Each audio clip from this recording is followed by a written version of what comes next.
안녕하세요. 오늘도 사연 살롱을 찾아주셔서 감사합니다. 저는 얼마 전 45살이 된 전업주부예요. 지금이야 집에서 편하게 있지만 사실 전 몸을 쓰던 사람이었어요. 요가 강사였거든요. 요가 강사가 되었다가 또 지금의 제 모습이 될 때까지 참 다사다난한 인생을 살았던 것 같네요. 그동안 정말 어디에라도 제가 그동안 겪었던 일들을 이야기하고 말로 풀어내면서 마음도 풀고 또 위로도 받고 싶다는 생각이 있었어요. 그래서 이렇게 사연살롱이라는 곳을 알게 되자마자 제 이야기를 적어 내려가기 시작했답니다. 부디 제 이야기를 잘 들어주세요. 원래 저는 어려서부터 참 허약한 체질이었어요. 입이 짧아 한창 성장기일 때도 뭘 많이 먹질 못했고 태생적으로 근육이 안 붙고 빼빼 마른 몸이었죠. 그래도 어릴 때는 잔병치레 조금 하는 정도로만 고생을 했는데 성인이 되어 직장에 다니게 되니 늘 피곤함에 허덕이고 건강 적신호도 여기저기서 나타나게 되었어요. 그런 절 보고 주변 지인이 요가를 추천해 주었고 그게 제가 처음 요가를 시작하게 된 계기였습니다. 처음엔 10분만 지나도 땀을 뻘뻘 흘리고 죽을 만큼 힘들었는데 아무리 아리백이고 아파도 꾹 참고 3개월을 매일같이 나가니 몸이 달라지는 게 느껴지더군요. 그때부터 재미를 붙여서 열심히 하다 보니 전 몰라보게 건강해진 몸을 갖게 되었고 요가의 매력에 푹 빠지게 되었어요. 그래서 나중에는 요가 강사 자격증까지 따게 되었고 제가 오랫동안 배웠던 선생님의 추천으로 주말 강사로도 일해보게 되었죠. 처음에는 주말이나 평일 저녁 수업만 맡아서 하며 투잡 생활을 이어갔지만 강사 수입이 안정적으로 들어오고 저축한 금액이 꽤 쌓이게 되면서 저는 아예 회사를 관두고 전업 강사가 되었어요. 그때 절 강사로 일하게 해주신 원장님이 바로 처음부터 제게 요가를 가르쳐 주셨던 선생님이셨답니다. 새로 요가원을 오픈하게 되었는데 그곳에 강사로 데려가고 싶다고 하셔서 저는 이례적으로 프리랜서 전환을 하자마자 괜찮은 수입을 벌어들이게 되었죠. 그렇게 활기찬 인생의 이막을 펼치고 있을 때 남편을 만나게 되었어요. 세미나에서 자주 뵙던 분이 저와 대화를 나누다가 잘 어울릴 것 같다며 만남을 주선해 주신 것이었는데요. 저보다 1살 많은 나이에 대기업에 다닌다는 남편은 실제로 만나보니 야망이 대단한 사람이었어요. 제가 제 입으로 이런 말 드리긴 그렇지만 되게 좋은 회사에 다니고 있거든요. 저는 뭐든지 무조건 최고 아니면 안 된다는 생각이 강해서 취업이 조금 늦더라도 이 회사를 꼭 들어오고 싶었어요. 그래서 사실 연애할 때 조금 바쁠 수는 있을 것 같네요. 이거 참. 아, 네. 현진쌤한테 들었어요. 그 회사 업무가 엄청 힘들다고 들었는데 괜찮으세요? 물론 너무 좋은 회사라 복지도 엄청나고 급여도 많다고 들었어요. 실제로 그 회사 다니는 분을 처음 뵈서 신기하네요. 사람 사는 게 다 똑같죠. 저는 이 회사 좋아요.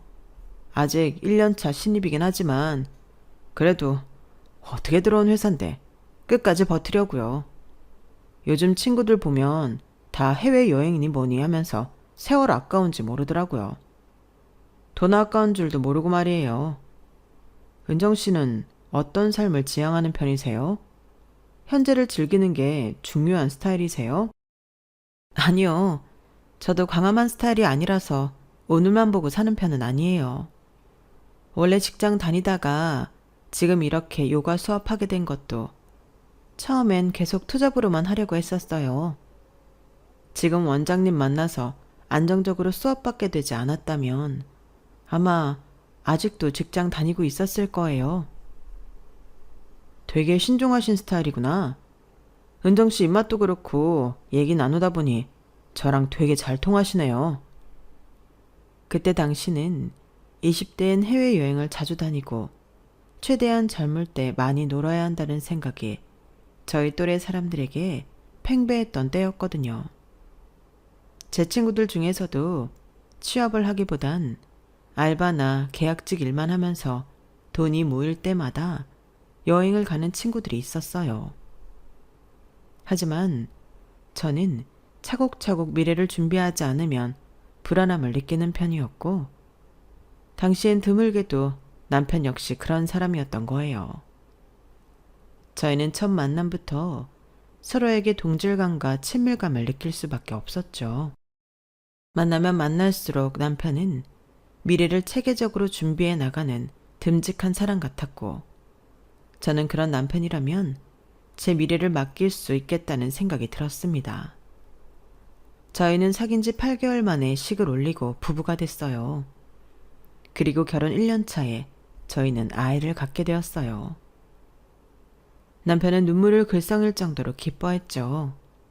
그도 그럴 것이 남편은 결혼하기 전부터 아이를 가지고 싶어 했거든요. 저는 사실 원래는 아이를 간절하게 갖고 싶다는 생각은 없었어요. 그냥 낳으면 귀엽겠다, 잘 키워봐야지 라는 가벼운 생각뿐이었죠.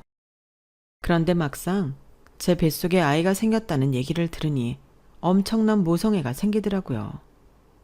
배가 조금씩 불러올수록 너무 신비롭고 소중했어요. 저와 남편은 하루하루 아이를 만나게 될 날만 고대하며 설레는 날들을 보내고 있었는데요.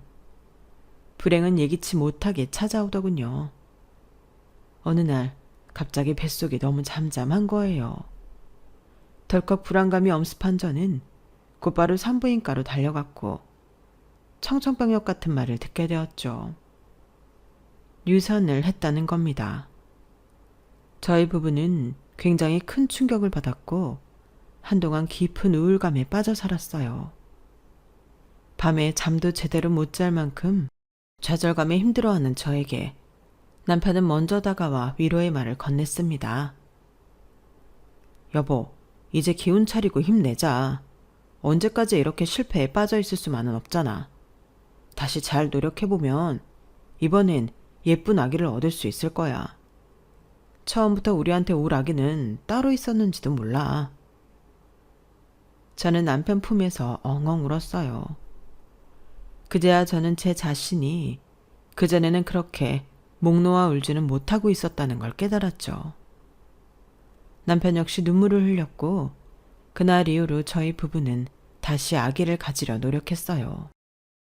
하지만 그 다음도 또 그 다음도 저희는 계속해서 유산이라는 큰 슬픔을 겪게 되었답니다. 한 번 겪어도 힘들다는 유산을 3번이나 연속으로 겪게 되니 저는 말 그대로 몸도 마음도 만신창이가 되어 정신을 차릴 수가 없었어요. 여자로서의 자존감이 아니라 그냥 저라는 사람 자체에 대해서 자존감이 떨어지게 될 정도로요. 그런데 3번째 유산을 했을 때 제가 가장 크게 의지하던 사람이 갑자기 돌변해 버리더군요. 바로 제 남편 말이에요. 남편은 더 이상 절 위로하고 안아주지 않았어요. 대신 절 원망하며 원색적인 비난을 퍼붓기 시작했죠. 아니, 2번이나 그런 실수를 했으면 이번에는 좀 각별히 주의를 했어야 하는 거 아니야? 실수라니, 병원에서 우리가 잘못한 부분은 없다고 그랬잖아. 당신 말은 지금 내가 잘못해서 이런 일이 벌어졌다는 거야? 그럼 내가 잘못했어? 나야 뭘 하려고 해도 할 수가 없는 몸이잖아. 내가 2번이나 그렇게 좋게 넘어가 줬으면 이번엔 당신이 제대로 관리를 했어야지. 뭐라고? 넘어가줘? 내가 병원에서 하지 말란 거 한 적 있어? 병원에서 하라는 거 안 한 거 있냐고. 하라는 그대로 따랐는데 이런 일이 벌어진 게 내 탓이라는 거야? 결과가 그렇잖아, 결과가. 이번에야말로 여자가 제대로 해내야 하는 일인데 가뜩이나 몸 쓰는 일 하면서 애가 무사하길 바래? 2번씩이나 유산을 했으면 이번엔 일을 줄여서라도 모든 집중을 쏟았어야 하는 게 맞잖아. 남편의 말에 저는 너무 큰 상처를 받게 되었습니다. 더 이상 목이 메어서 아무런 말도 할 수가 없었죠. 그 뒤로 남편과 제 사이는 영원히 틀어지게 되었어요. 시간이 흘러 그때 일이 바래지고 일상을 되찾아도 예전과 같은 사이로 돌아갈 수는 없었죠. 하지만 저는 여전히 남편을 싫어하지는 않았어요. 남편이 조금 심한 말을 뱉긴 했지만 남편은 남편 나름대로 심한 스트레스를 받고 있었거든요. 바로 직장에서요. 하필이면 가정이 크게 흔들리던 시기에 남편이 잘 따르던 부장이 사내 정치에 밀려 좌천된 거예요. 그 부장님은 저 멀리 지방으로 내려갔다고 했어요. 무슨 일인지 저는 정확히 알지는 못하지만 상황이 심각한 것 같더군요. 남편은 아직 서울에 있었지만 입사 동기들이 전부 승진할 때 혼자만 덩그러니 승진을 못하고 남게 되었어요. 그리고 결국엔 현장직으로 옮겨가게 되었죠. 남편은 오히려 지방으로 쫓겨난 것보다 승승장구하는 동기들을 보면서 자기만 혼자서 현장에서 일을 하는 걸 더 힘들어 했어요. 밤마다 잠도 설치고 괴로워할 만큼요. 저에게 말한 것 외에도 회사 생활에서 받는 스트레스가 꽤 컸을 겁니다. 대기업의 직장 내 괴롭힘은 차원이 다르더군요. 남편은 어떤 일을 겪는지 세세하게 말하진 않았지만 탈모까지 올 정도로 크게 스트레스를 받았어요. 서로 사이는 소원해졌지만 그래도 저는 남편이 술을 마시고 들어오거나 유달리 얼굴이 푸석해질 때면 걱정이 되었어요. 그래서 시간 날 때마다 도시락을 싸주거나 해장이 필요하면 아침마다 밥을 해먹이고 회사에 보냈죠. 정 시간이 없으면 꿀물이라도 타줬고요.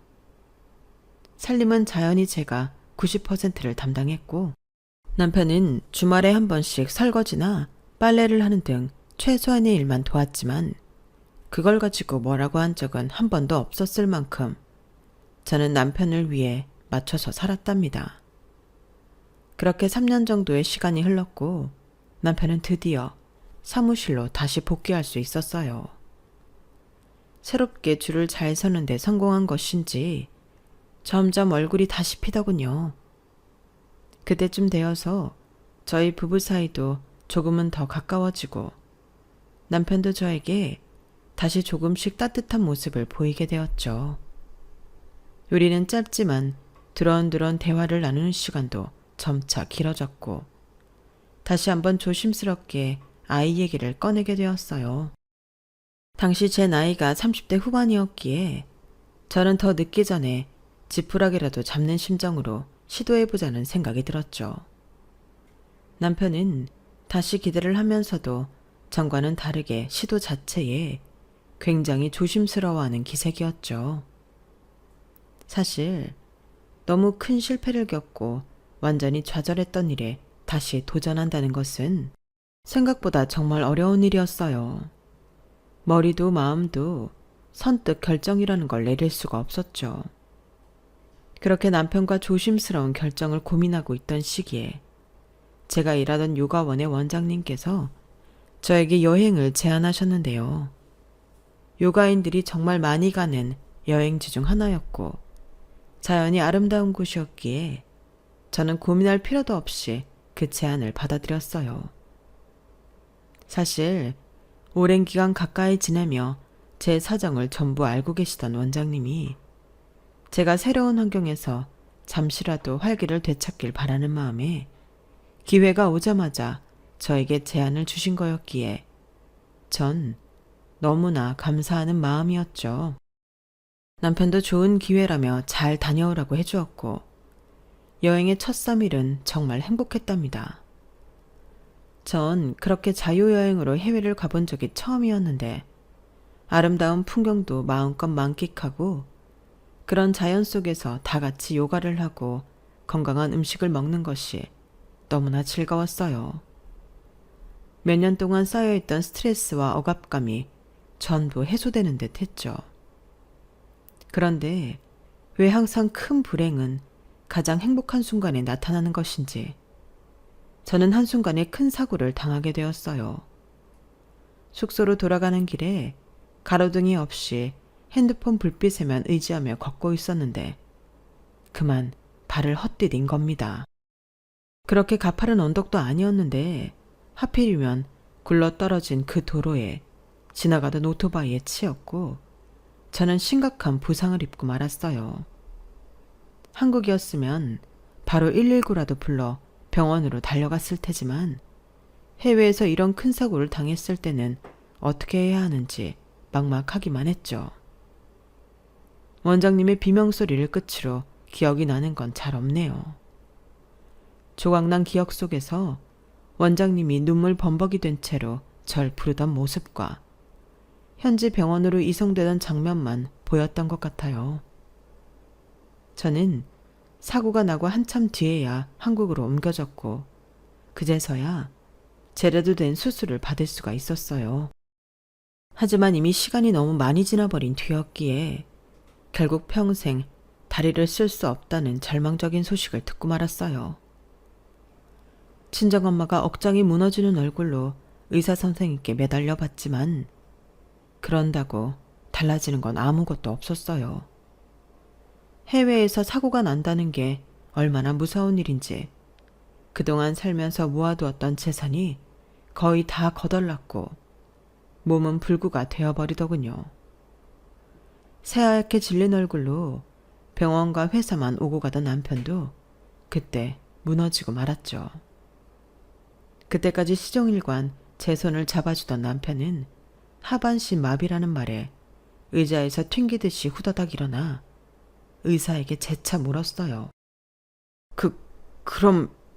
그럼 아이도 못 가지게 되는 건가요? 그거야 조금 더 상태가 호전된 뒤에 살펴볼 일이죠. 당장 수술 경과가 다 나온 것도 아니고. 수술 경과가 좋으면 가능은 하다는 건가요? 하반신 마비인 환자분이더라도 임신이 가능한 경우들이 있어요. 하지만 지금 아내분은 그것보다는 회복이 우선입니다. 척추랑 골반이 망가지신 거기 때문에 지금으로선 저희가 어떻게 말씀드릴 수가 없네요. 그 말을 끝으로 나가려던 의사는 남편을 한 번 더 돌아보며 아이 문제가 급한 게 아니라 아내분 회복이 최우선이세요. 절대 무리하면 안 됩니다. 라는 말을 덧붙이고 나갔어요. 하지만 그 말은 남편에게 아무런 효과가 없었습니다. 그 순간을 기점으로 남편이 절 보는 눈빛이 완전히 달라졌거든요. 남편은 더 이상 제 손을 잡지도 절 안타까워하지도 않았죠. 제가 회복을 마치고 제 화를 끝내는 동안 남편은 먼저 말을 건네는 법이 없었고 제가 말을 걸어도 늘 단답형으로만 대답을 했어요. 긴 치료 끝에 병원에 올 때 남편은 그래도 미련을 버리지 못해 저를 데리고 산부인과를 갔지만 끝끝내 임신이 힘들 것이라는 답변을 듣게 되었어요. 사실 저도 굳이 이런 몸으로 아이를 낳고 싶은 마음은 없었는데요.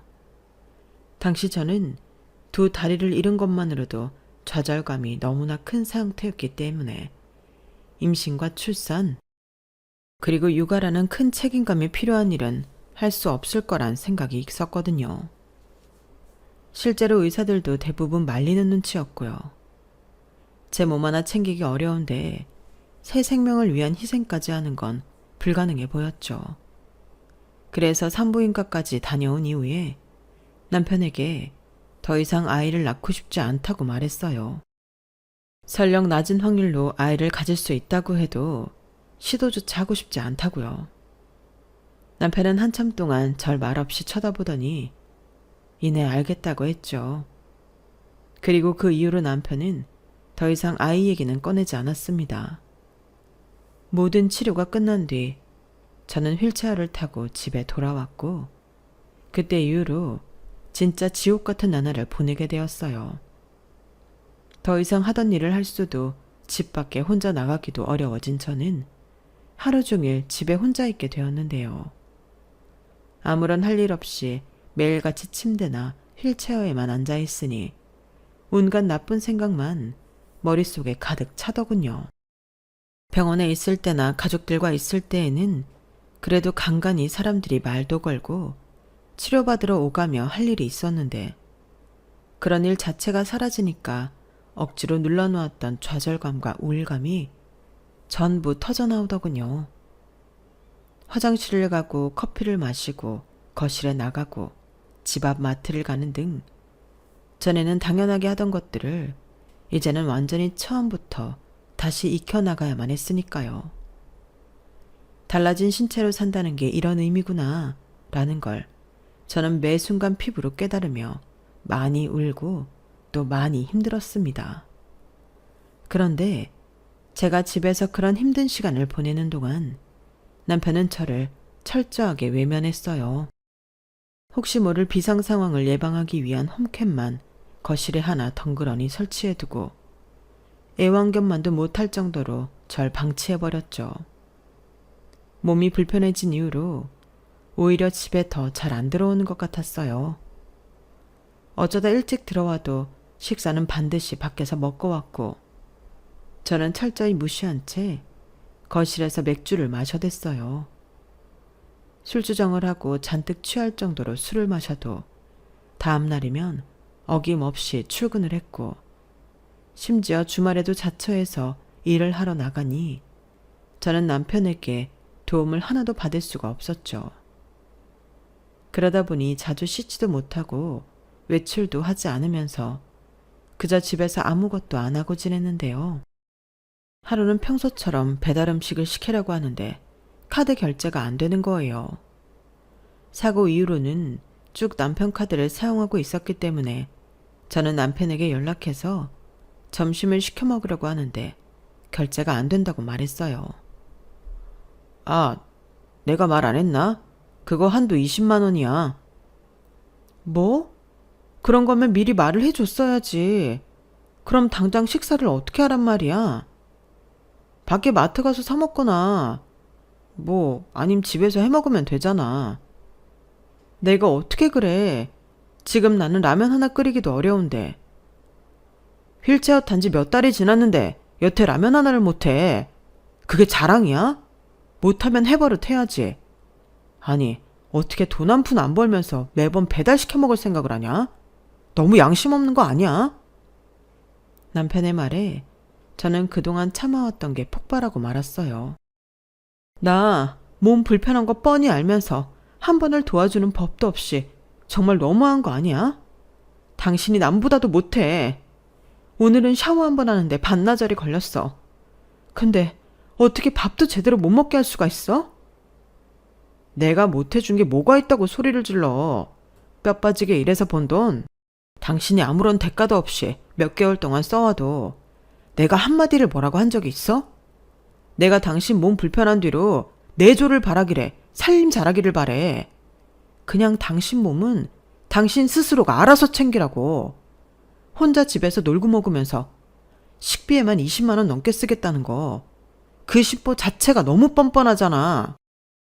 남편의 말에 머리 끝까지 화가 난 저도 맞받아치려고 했는데 어떻게 사람이. 나 지금 회의 들어가 봐야 돼. 끊어. 남편은 제 말을 싹둑 자르더니 그대로 전화를 끊어버리더군요. 그렇게 일방적으로 전화를 끊어버리니까 너무 어이가 없고 화가 폭발해버렸는데 또 남편이 외벌이로 일을 하는 건 맞으니 더 이상 연락을 할 수도 없었어요. 그런 제 처지가 너무 답답하고 슬퍼서 엉엉 울었죠.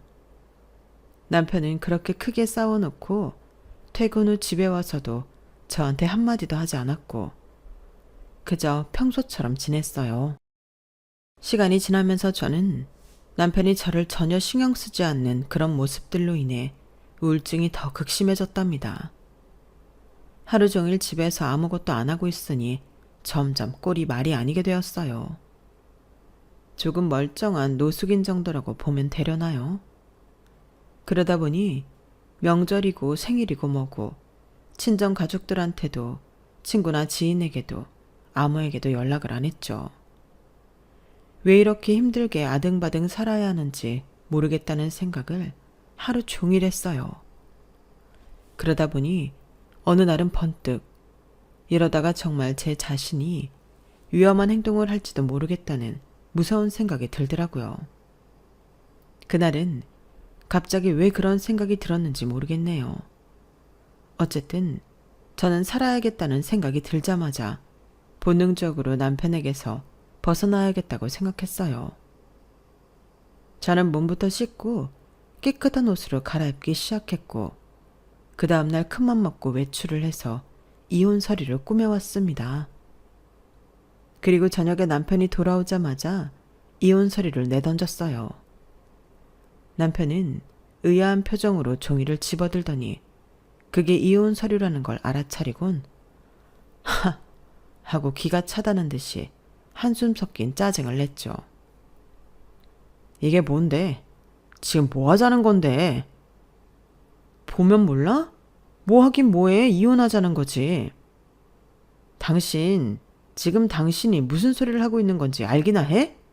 이혼? 이게 그동안 참아주니까 아주 기고만장. 누가 자기 아내한테 당신처럼 굴어. 내가 이렇게 휠체어 타고 아이도 못 낳는다고 걔만도 못한 취급을 하고 있잖아. 당신은 나랑 결혼 생활 계속하려고 이따위로 구니?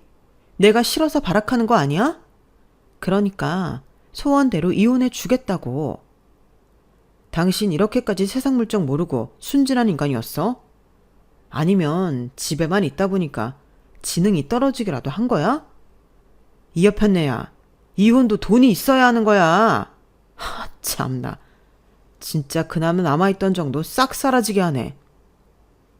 뭐라고? 당신 지금 말 다 했어? 남편은 이혼 서류를 한 손으로 사정없이 구겨버리더니 집어 던지며 말했어요. 나니까 당신 이 지경이어도 데리고 사는 줄이나 알아. 이딴 짓거리 버릴 생각하지 말고 얌전히 지내. 알았어? 이혼도 돈이 있어야 하는 거라고. 알아들었어, 이 여편네야. 그런 남편이 더 이상 인간 같지도 않게 보여서 저는 온몸이 부들부들 떨릴 정도로 치가 떨렸죠. 그리고 그날은 밤새도록 잠도 못 자고 혼자 울었어요. 남편은 그런 제 울음소리가 듣기 싫다고 안방문을 잠그고 들어가 이어폰을 끼고 잤고요. 저는 이혼 서류를 작성하기 전보다 훨씬 더 우울해졌죠. 그런데 사람이 죽으라는 법은 없나 봅니다. 남편과 크게 싸우고 나서 바로 이틀 뒤인 그 주 주말, 요가원 원장님께 연락이 온 거였어요. 원장님은 제가 다치고 난 이후에 한동안 연락이 없었다가 거의 반년 만에 연락을 주신 거였죠. 반년 만에 만난 원장님은 몰라보게 살이 빠지고 얼굴이 안 좋아 보였는데요. 절 보자마자 그동안 저에게 너무 미안해서 제 얼굴을 볼 낯이 없었다며 얼굴을 붉히셨어요. 내가 괜히 여행을 가자고 해서 이런 일이 생긴 건 아닌가 하는 생각이 자꾸 들어서 내내 마음이 안 좋고 은정쌤 얼굴 보기가 너무 미안하더라고. 오랜만에 봤는데 얼굴도 많이 상한 것 같아서. 아니에요, 원장님. 저 절대 그렇게 생각 안 해요. 오히려 그때 저 생각해 주셔서 데려가신 건데 제가 감사했죠. 저는 원장님께 늘 감사한 마음뿐이었는걸요. 원장님도 너무 그렇게 생각하지 마세요. 그렇게 생각해줬다니 내가 다 고맙네. 은정쌤이 이렇게 심성이 고운 사람이라 이런 좋은 일이 생겼나 봐. 네? 그게 무슨... 예전에 우리가 같이 제작했던 요가 비디오 생각나? 아, 네네, 기억나네요. 그런데 갑자기 그건 왜요? 그게 해외에서 난리가 났어. 유튜브에 올린 영상 조회수 대박 터지고 유료 결제도 엄청나게 많이 들어와. 예? 정말요? 잘 됐네요. 내가 이제라도 쌤 볼 면목이 생겨서 얼마나 기뻤는지 몰라. 이거 봐봐. 원장님의 손을 맞잡고 기뻐하면서도 저는 그게 대박이 나봤자 월급 정도 벌 줄 알았어요. 하지만 원장님이 눈물을 글썽이며 보여주시는 자료에 입이 떡하니 벌어졌어요. 대충만 봐도 원래 벌던 월급과는 비교도 안 될 정도의 금액을 벌게 되었더라고요. 어안이 벙벙해질 만큼의 숫자들이 가득 적혀 있는 자료들을 보고 저도 모르게 와락 눈물이 터져 나왔어요. 원장님과 저는 그렇게 서로 울다가 웃다가 하면서 기뻐했죠. 원장님과 헤어진 지 얼마 뒤부터 투자금이 들어오기 시작하는데 첫 입금은 무려 17억이라는 거금이 들어오더군요. 보고도 믿기지가 않아서 10,000원, 5,000원씩 이것저것 결제해보며 몇 번이나 통장 잔고를 확인했답니다. 이게 꿈이 아닌 실제 상황이라는 게 그제야 체감이 되었고 전 거실에 있던 홈캠을 녹화본을 싹 다 뒤져본 뒤 그 길로 다시 외출을 했어요. 이번에야말로 이혼 서류를 제대로 꾸며 남편의 회사에 도착했고 하루 종일 부지런히 움직였음에도 벌써 5시가 다 되어 가더군요. 저는 아무나 붙잡고 강태용 과장을 불러달라고 무작정 부탁을 했어요. 몇 번의 시도 끝에 누군가 그 사람을 불러줬고 잠시 후 강태용 과장이 어리둥절한 표정으로 로비에 내려오는 게 보였죠. 저는 휠체어를 끌고 다가갔습니다. 저 부른 사람이 그쪽이에요? 근데 누구세요? 안녕하세요. 강태용 과장님이세요. 저는 조 대리 아내예요. 조재호 대리요. 아, 근데 왜 저를... 이거 받으세요. 이게 뭔데요? 공개되면 저희 남편 인생 망가지는 영상이에요. 강태영 과장은 묘한 표정으로 제가 내민 USB를 건네받았어요. 그리고 이해가 안 된다는 말투로 제게 물었죠. 근데 이걸 왜 저한테 주세요? 전 조대리랑 별로 안 친한데. 알아요. 둘이 사이 안 좋으시잖아요. 그 안에는 강 과장 욕하는 내용도 엄청 많이 들어있어요. 저는 제 남편이랑 이번 달 내로 이혼할 건데 남편 인생이 아주 진흙탕 속에 처박혔으면 좋겠거든요. 강태영 과장은 한참 동안이나 굳어진 돌상처럼 말없이 제가 건넨 USB만 쳐다봤어요. 그러더니 생각이 다 정리된 건지 저에게 대가로 뭘 바라는 거냐고 물어보더군요. 그 영상으로 뭘 하시든 최대한 크게 하셨으면 해요. 그게 다예요. 제 말을 들은 강태영 과장은 알겠다며 회사 안으로 다시 들어갔고 약 30분쯤 뒤 6시가 되자 퇴근하는 사람들이 물밀듯이 빠져나오는 것이 보였어요. 저는 일부러 사람들이 나오는 곳 한복판에서 남편을 기다렸죠. 다른 분들의 통행을 방해한 건 죄송한 일이었지만 아직 휠체어에 완전히 익숙한 게 아니었기에 그렇게 주목을 받지 않으면 남편을 찾을 수 없었을 거예요. 아니나 다를까 사람들은 퇴근하면서 전부 저를 한 번씩 쳐다보고 갔고 남편 역시 마찬가지였습니다. 멀리서 절 발견한 남편은 후다닥 저를 입구 옆쪽으로 끌고 갔어요. 미쳤어? 여기서 지금 뭐 하는 거야? 아니, 여긴 왜 왔어? 당신이랑 이혼하러 왔어. 이거 받아.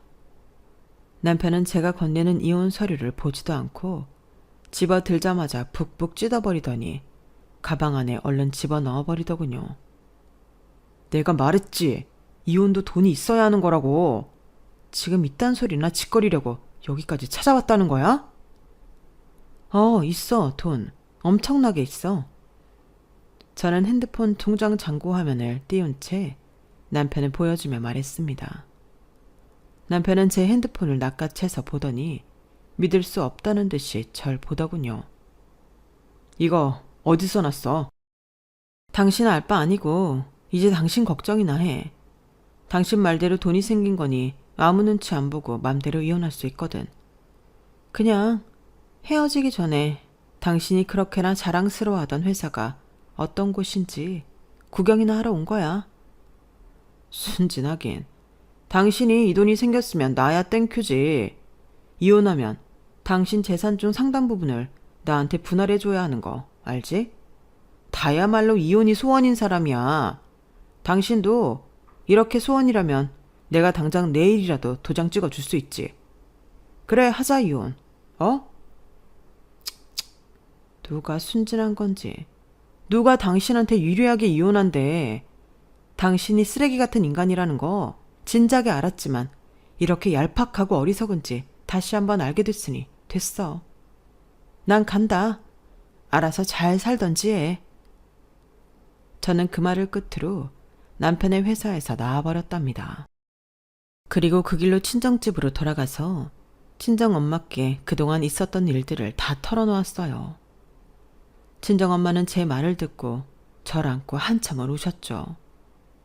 저는 다음 날부터 남편에게 제대로 된 복수를 시작했고 친정엄마는 그런절 뒷바라지 해주셨어요. 저는 그간 남편이 배우자로서 저에게 얼마나 충실하지 못했는지 증거를 전부 모아서 변호사 사무실에 갔고 그 사이 남편은 저에게 어떻게 힘써보지도 못하고 회사 일로 인해 정신없이 나락에 빠지고 있었어요. 강태영 과장이 제 생각보다 훨씬 더 빠르게 움직였더군요. 제가 강태영 과장에게 넘겼던 USB에는 남편이 거실에서 술을 마시고 취할 때마다 하던 회사 사람들 욕과 어렵게 줄을 잘 섰다던 그 상사에 대한 욕, 그리고 직원들에 대한 성적 발언까지 전부 담겨 있었거든요. 그게 회사 인트라넷에 오픈이 되자 회사는 발칵 뒤집히고 말았죠. 회사 내에서 남편은 엄청나게 질타를 받고 성희롱 신고까지 당하게 되었고 얼마 지나지 않아 해고 통보까지 받게 되었답니다. 그 와중에 이혼 소송까지 진행하게 되니 남편은 겨우 변호사를 구하긴 했지만 제 주장에 마땅히 반박할 증거도 제대로 못 찾았고 그저 저희 측 변호사에게 휘둘리기만 했죠. 결국 남편은 만신창이가 된 채로 저희 친정집에 찾아왔어요. 하지만 이미 저와 저희 엄마는 친정집도 내놓고 호텔에서 지내고 있었기 때문에 남편은 저희 모녀도 만날 수가 없었죠. 나중에 부동산 사장님께 남편이 빈집 초인종을 누르며 엉엉 울고 빌고 화를 내고 있었다는 말을 전해 들었을 때 얼마나 속이 통쾌하고 시원했는지 모릅니다. 저를 만날 수 없다는 사실에 또 화가 난 건지 남편은 며칠 뒤 저에게 명예훼손으로 고소장을 보내오더군요. 변호사를 통해서 그 사실을 알았는데 전 그때 남편이 한 말 중 적어도 하나는 정말 맞는 말이라는 생각이 들었어요. 이혼도 돈이 있어야 한다는 말 말이에요. 저는 콧방귀를 끼며 그깟 손해배상 해주면 그만이니 후회하지 않는다고 얘기했고 변호사는 제 말을 듣더니 알아서 처리해주겠다고 하더군요. 그래서 저는 그동안 친정엄마와 저희가 살기 편한 고급 아파트를 보러 다니며 평화로운 시간을 보냈답니다. 다행히 집을 내놓은 지 오래되지 않아 저희는 집이 팔렸다는 연락을 받고 부동산으로 계약서를 쓰러 갔어요. 기분 좋게 거래를 하고 나오는데 마침 남편이 저희 모녀를 기다리고 있더군요. 남편은 저를 보자마자 잠깐 얘기 좀 하자며 저를 붙잡았어요. 잠깐만. 나랑 얘기 좀 해. 진짜 잠깐이면 돼. 이혼할 때 하더라도 잠깐만 대화는 할 수 있잖아. 무슨 얘기를 해? 난 당신이랑 할 얘기 없어. 대체 우리가 오늘 여기 오는 건 어떻게 알고 여기서 기다린 거야? 진짜 징글징글하다. 집을 내놨으면 팔릴 때 올 거라고 생각했지. 그게 중요한 게 아니라 당신 나한테 정말 끝까지 소송할 거야? 그럼 애초에 관둘 걸 뭐하러 시작했겠어? 당연히 끝까지 가야지. 이제 와서 소송 멈춰라. 뭐 그딴 소리 할 거면 가. 난 당신이 무슨 소리를 해도 그만둘 마음이 없으니까. 합의를 하자고. 당신도 나한테 잘못한 게 있잖아. 그 홈캠 영상, 그거 당신이 회사에 뿌린 거지. 당신이 아니고서야 우리 집 홈캠 영상을 누가 어떻게 회사에 뿌릴 수가 있겠어. 당신이 저지른 짓도 불법이야. 알아? 내가 그걸로 당신한테 소송 건 거 그거 없었던 일로 해줄게. 그리고 이혼도 재산 분할 적당히 합의해 줄게. 그러니까 우리 서로 진흙탕 싸움 그만하고 원만하게 합의를 보자. 내가 왜? 참나, 계산기 때려보니까 명예훼손으로 이것저것 걸어서 배상금 뜯어내는 것보다 합의하는 게 손해가 덜 날 것 같았나 보지? 나는 상관없어. 당신이 그랬지? 이혼도 돈이 있어야 하는 거라고. 당신 말대로 나는 이제 돈도 많고 이 소송 끝까지 가도 전혀 생활에 지장이 없는데 내가 왜 합의를 해야 돼? 각자 잘못한 죄값 서로 치르고 끝내면 될 일을. 지금 남의 인생을 시궁창에 처박아 놓고 그딴 태평한 소리가 나와? 진흙탕에 처박으려고는 했는데 시궁창에 처박힌 줄은 몰랐네. 웃어? 내가 당신 몸에 손댄 적이 한 번도 없는데 폭행이니 뭐니? 그거 다 무고죄야, 무고죄. 당신이 저지른 일들 때문에 지금 내 이름에 빨간 줄이 몇 개가 그어지게 생겼는지 아냐고. 헐씨구, 이게 아직도 정신 못 차렸네. 무고죄? 당신이 나한테 한 짓 그게 다 폭력이야. 법이 그런 걸 왜 나한테 따져. 그리고 누가 부하 직원들 상대로 그딴 더러운 생각을 하고 살을 해? 그걸 주체 못하고 술만 처먹으면 입 밖으로 주저리 뱉은 건 당신이야. 지 인생 지가 신나게 꼬아놓고 왜 나한테 화풀인지 모르겠다. 아직도 정신 못 차린 인간이랑 더 할 말 없어. 이만 간다. 저는 그 말을 끝으로 엄마 차로 향해 휠체어를 돌렸고 남편은 잠깐! 내 말 안 끝났어! 하며 제 휠체어를 붙잡았어요. 그 순간 차에서 저희를, 정확히는 남편을 노려보고 있던 엄마가 후다닥 나오셔서 남편의 손등과 등짝을 가방으로 사정없이 두드려 팼습니다. 할 말 끝났대잖아, 내 딸이. 이 썩어 문드러질 놈아.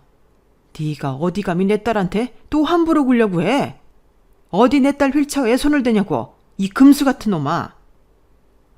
남편은 비명을 지르며 균형을 잃고 땅바닥에 엎어졌고 엄마는 남편이 넘어져도 등이며 뒤통수를 향해 쉬지 않고 가방을 휘두르시다가 마지막엔 남편에게 침까지 뱉으며 으름장을 놓으셨어요. 어디 한 번만 더 내 딸 함부로 해봐. 아주 그냥 그놈의 손모가지며 주둥아리며 평생 다시 못 쓰게 해줄 테니까. 알았어? 엄마는 씩씩거리시며 절 차에 태우시고는 호텔로 돌아오셨어요. 엄마의 갑작스러운 행동에 저도 순간 얼이 빠진 채로 엄마를 말릴 생각도 못한 채 굳어 있었는데 그간 엄마가 제 얘기를 들으신 후로 얼마나 속으로 천불을 삭히고 있으셨는지 짐작을 할 수 있었네요. 저랑 연락도 잘 안 되고 있던 반년 동안 제가 몸도 마음도 형편없이 망가져가고 있었다는 걸 뒤늦게 알고서 얼마나 남편에게 분노하셨겠어요. 저도 그런 엄마를 보고 그 기간 동안 엄마한테 연락을 안 드린 게 후회가 되고 죄송스러운 마음이 들었어요. 그리고 그렇게라도 엄마가 속을 풀게 되셔서 오히려 다행이라고 생각이 들었네요. 남편은 결국 나이 40이 훌쩍 넘어서 직장도 잃고 그동안 모았던 재산도 거덜난 채 길바닥에 나앉게 되었답니다. 모든 일들이 다 마무리가 된 뒤 남편은 일용직을 전전하며 생계를 유지한다는 소식을 들었을 때 저도 조금은 마음이 씁쓸하긴 했네요. 하지만 진작 남편이 기본적인 인성만 갖추고 살았더라면 겪지 않았을 일이기도 하니 별로 불쌍한 마음은 없었어요. 다만 어쩌다 젊고 총기 있던 양반이 저렇게 못나게 타락했을까 싶은 생각만 든 것뿐이죠. 엄마랑 저는 휠체어로 이동하는 것도 편하고 병원도 가까운 고급 아파트에 들어와 둘이 살고 있어요. 제가 원장님과 제작했던 요가 비디오는 점점 더 잘 되어 분기별로 억대의 금액이 들어오고 있고 저희는 추가로 다른 헬스 사업을 진행하려고 힘쓰고 있답니다. 아마 내년쯤에는 새로운 사업을 본격적으로 시작하게 될 것 같네요. 요즘 저는 전처럼 집에서 좌절감에 허덕이고 있지만 않고 운동도 열심히 하고 균형 잡힌 식사도 끼니마다 챙기며 건강한 삶을 살아가고 있어요. 엄마가 물심양면으로 도와주시는 게 가장 큰 힘이 되고 있고 아무래도 제 마음가짐이 예전과는 많이 달라진 것도 한몫하는 것 같네요. 지난 세월을 돌아보니 제 인생은 항상 오르락 내리락 굴곡이 많았던 것 같은데요. 그래도 지나고 나서 생각해보니 이런 인생이라도 살아있길 참 다행이라는 생각이 드네요. 한참 정신적으로 안 좋았을 때 홧김에 위험한 행동을 하지 않아서 얼마나 다행인지 몰라요. 그리고 그렇게 굴곡이 많았던 인생 가운데에 저희 남편처럼 반인륜적인 악행을 저지르지 않았다는 것도 참 다행이라는 생각이 드네요. 겪어보니 자신이 저지른 악행은 결국 다 자신에게 돌아오게 되는 것 같습니다. 저는 앞으로도 지난 일을 교훈 삼아서 선하게 살아가려고 노력할 거예요.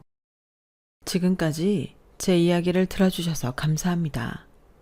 저에게 응원도 많이 주시고 들어주신 모든 분들 건강하시고 부자 되세요.